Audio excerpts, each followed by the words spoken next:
Hey everybody, welcome back to Why Not RV. If this is your first time joining us, I'm Chris, and today we're going to talk about installing an inverter in your RV.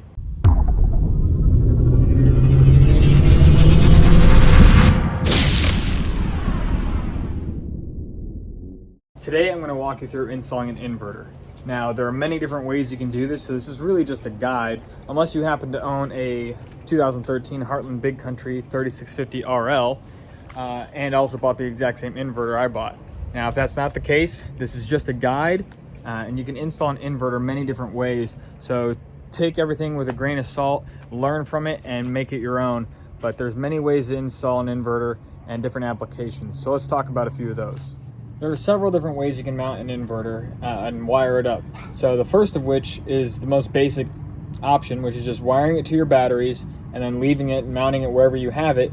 And the only way to use it is by plugging directly into it. A lot of inverters have plugs right on them, so you can just wire it up, plug in an extension cord, use it for whatever you're using it for, and call it a day. Another way you can do it is wire it up to your batteries, mount it up, and then run its own circuit. So some people I've seen where they'll run, say, an outlet into the bedroom, an outlet into the kitchen area, and an outlet into a bathroom. And that's on the inverter, and that's your only options. The way I'm installing my inverter and wiring it up is very similar to how my generator is wired up into my main circuit panel.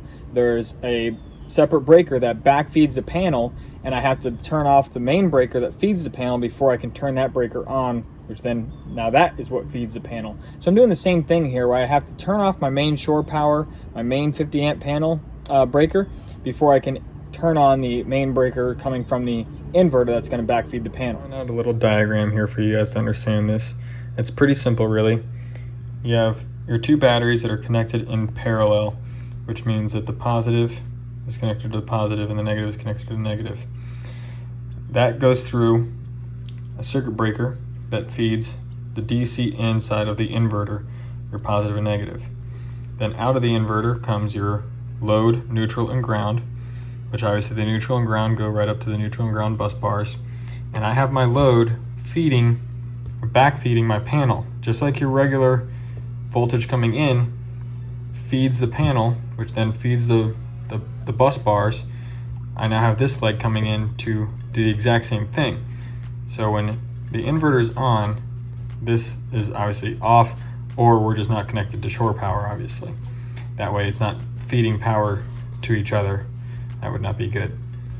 With power coming in through this breaker and backfeeding the panel, it gives me the opportunity to feed every other breaker. So that's what I did inside so that I could power up certain devices. Like most people, my storage bay is extremely full, as you can see. So we're gonna go ahead and take everything out of here so that I can take down that wall and get access back there to run my wires. I went ahead and removed this side wall that was a false wall to all this stuff back here, which has a lot of wiring. It has the central vac, has some HVAC stuff, plumbing stuff, and a whole lot of electrical, including the converters back here, which before I did this project, I didn't know where my converter was located. So now I have all this access back here. As you see, I ran my measuring tape up into where the wire needs to go to the circuit panel, and I can go ahead and run that wire and connect it to the panel. So we're gonna go ahead and do that now.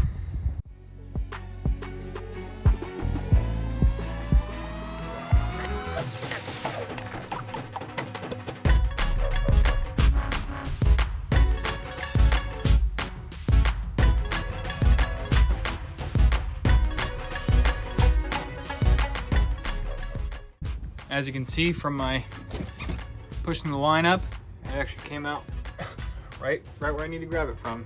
Didn't need to fish it at all.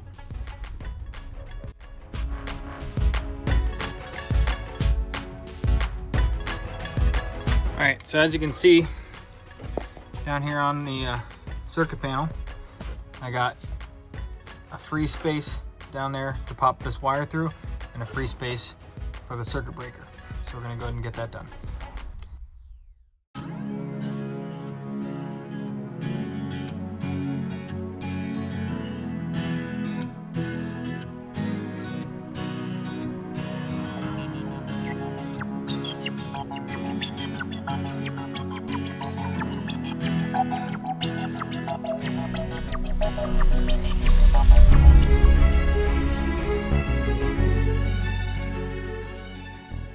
Okay, so now that I got my wires all stripped back and ready to go, I can go ahead and hook up my neutral and ground to the neutral and ground bus bar. We're gonna go ahead and do that.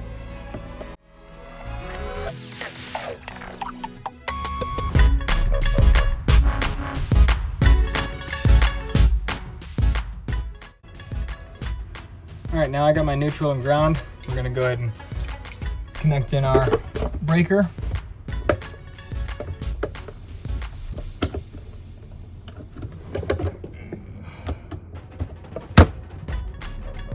Okay, and make our connection down here.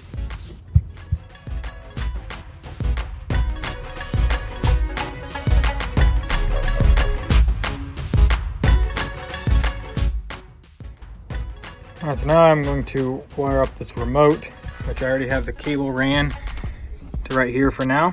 I'm going to go ahead and mount this thing right over here and plug it right in.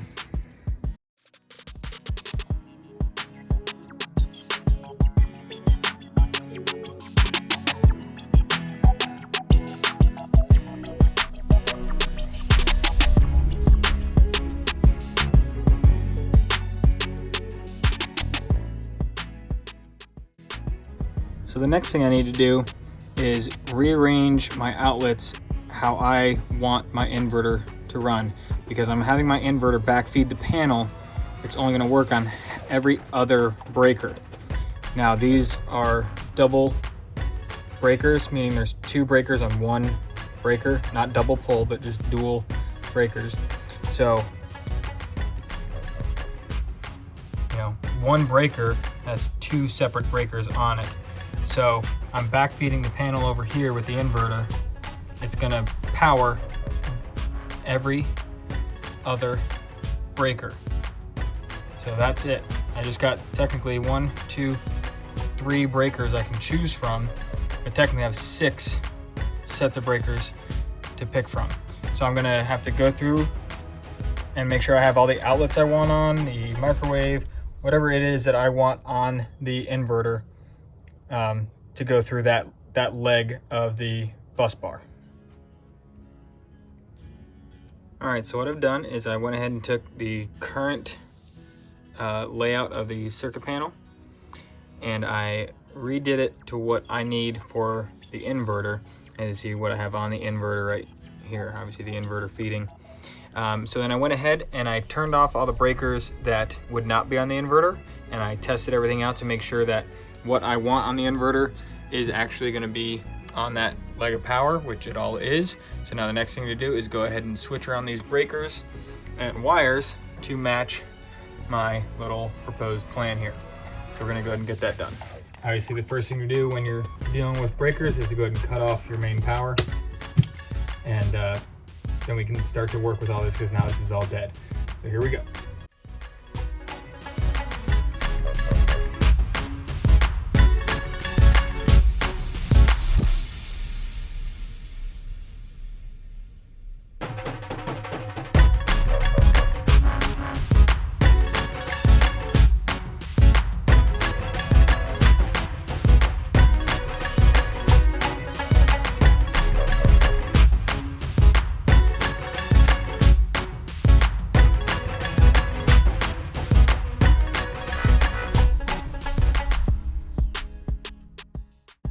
All right, so now that we got everything wired correctly, I'm gonna go ahead and test these 6 breakers, which is what I have planned out on my sheet here, which is what I want the inverter to run. So we're gonna go ahead and go around the RV and just check everything out. All right, so I basically want all of my outlets to work. That one.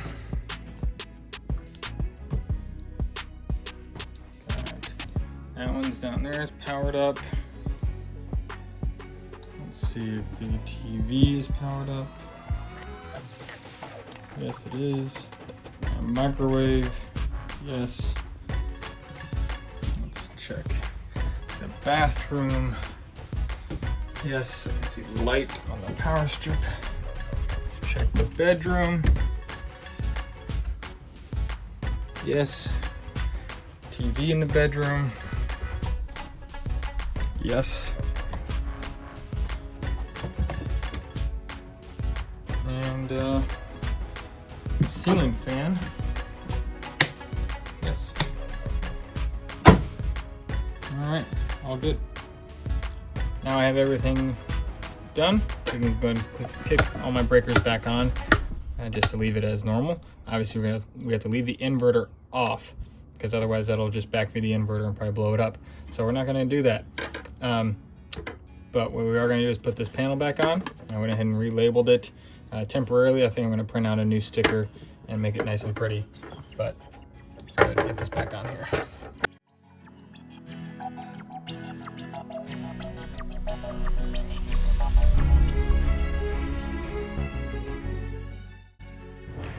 So now that my wire is connected inside, I'm going to go ahead and finish running it out here so I can get it over to where I'm going to mount the inverter. I'm going to use this channel right here to run it across to the other side so I can mount it most likely on that wall, I think is where I'm going to go with. I've gone ahead and ran that cable up here in that chase all the way to the other side and then just poked out over there temporarily for now until I figure out what we're going to do with the inverter. So now I'm going to go ahead and put all this stuff back in place, put the wall back in place and get that all done.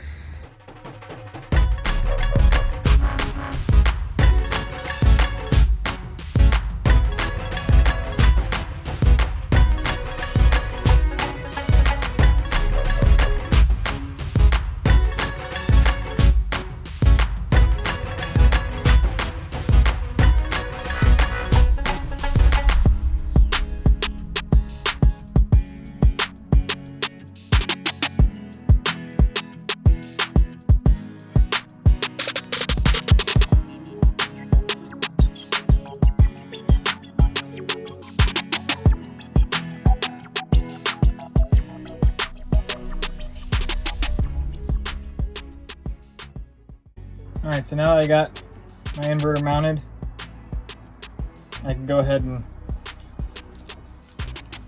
start to wire this thing up.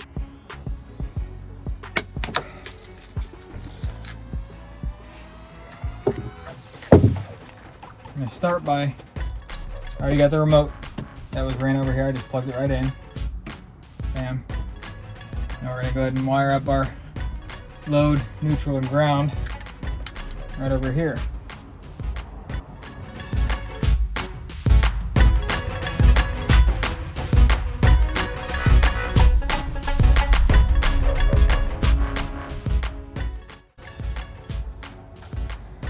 So now this is what I see when I first open. Now that the inverter is installed on the wall and everything's back in, I'm going to go ahead and run my DC wiring over to the batteries, which I already drilled 2 holes up here, one for my positive, one for my negative, and that goes right into my battery bay, which then I'm going to replace these cables with 2-watt cables and run everything through here. So we're going to get to that. Alright, so this is how I crimp these big 2-watt cables, and I get a special crimper from Amazon. It's called a hammer crimper. So you get it all lined up, and you smack it with a hammer.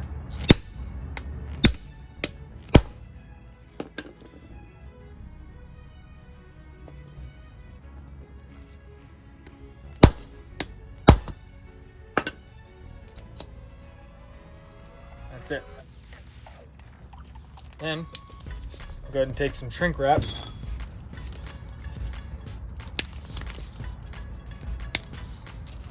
Got a little piece of it.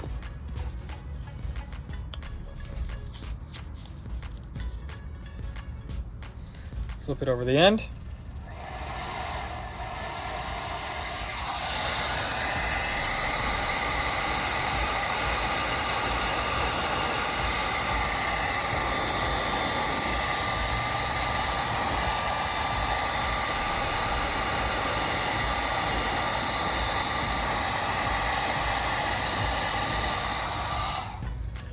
Now you have a nice solid connection.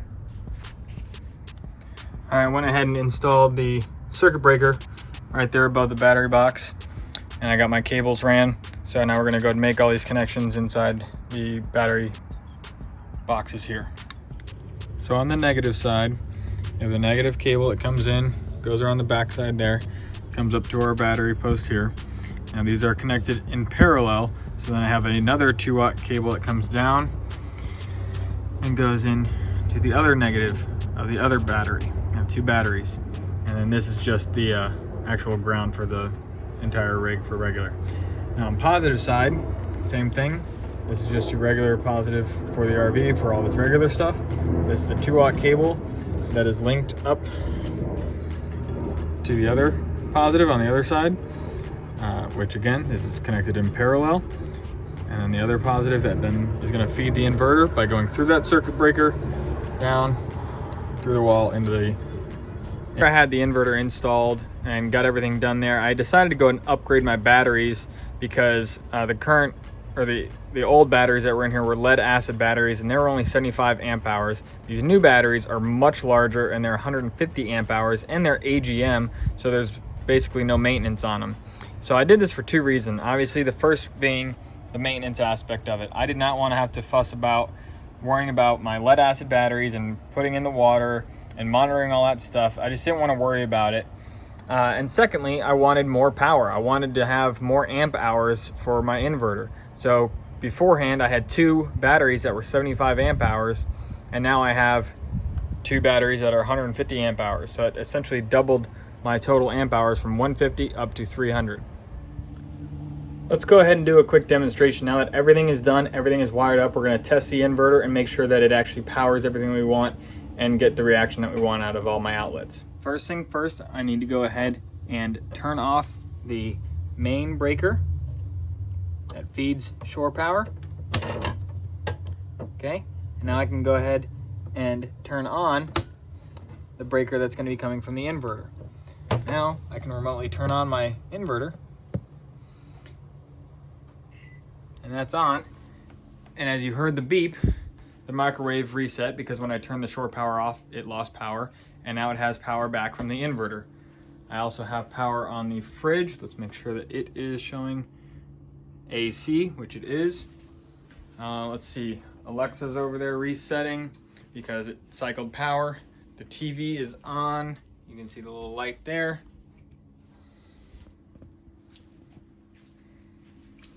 I got power coming from that outlet. Let's go check out the bathroom. Yep, got power on the strip there. I got power on the bedroom and the TV in here as well. Boom. I also have this wired to the GFCI circuit, so let's check it. Yep, got power out here. Here's the inverter running. I'm not sure if this will focus. Let's see if I can get it to focus. Where it shows my battery is putting out 12.6 volts and the inverter is putting out 121 volts. All right, that's pretty much it. If you have any questions, please comment below. If you like what you saw, go ahead and give me a like and a subscribe and maybe share the channel. And we'll see you next time. Thanks for watching. All right, everyone, we're still doing the 100 subscriber giveaway. So give me a comment below and subscribe to the channel and you're automatically entered. It's as easy as that. So if you want to win a Why Not RV t-shirt, all you got to do, again, is be a subscriber to the channel and then go ahead and comment down below that you want a t-shirt. And I'll be announcing the winner in next week's video. Thanks.